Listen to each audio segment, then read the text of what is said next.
Hi everybody, it's Major Misconduct, live from Shaw Park on 360Winnipeg.ca. Curt Keilback, Scott Taylor. Lance Armstrong conceded defeat to the United States anti-doping agency. He has basically admitted that he was a doper while he was the 7-time Tour de France champion.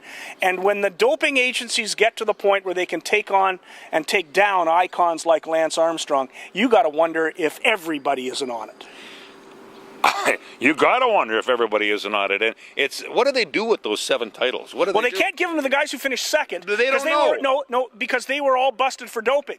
Yeah, all the second-place finishers in those 7 were all busted for doping, so you can't give it to any of them. Well, maybe you can give it to the guy who finished 114th. They might have to go down that. I don't know. I don't know how they work it, but it's huge. It's a blight on the sport, but it's something that they'll finally be able to turn it around. And maybe the next guy who wins the Tour de France will actually do it legally and officially. That'll never happen. I don't think it'll ever happen. They can't do what they do unless that they add a little juice to it in the amount of time that they do it in. I mean, you can run the Tour de France like they used to do 50 years ago, and it takes you 35 days as opposed to 30 perhaps. But the reality is that to put in the times, to put in the efforts that these guys are doing to win this thing, you've all got to be blood doping. And you know, a lot of people too are getting things a little bit conflicted here. The fact is the man cheated, and he won because he cheated.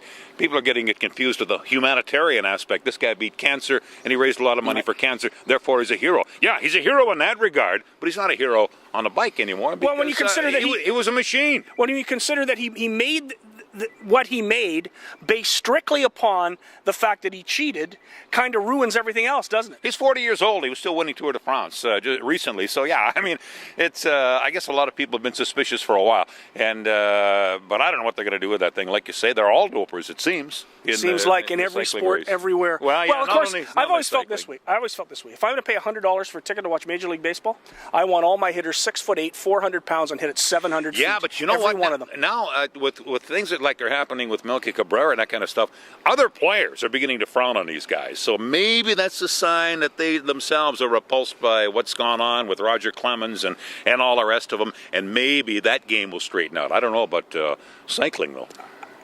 It happens everywhere. Oh, it does. They're using it everywhere. And anybody who thinks it's not going on in hockey's crazy. It never happens in football. Never. Oh, of course not. We'll be back with a couple of guests right after this on Major Misconduct. Taylor Keilback, 360Winnipeg.ca.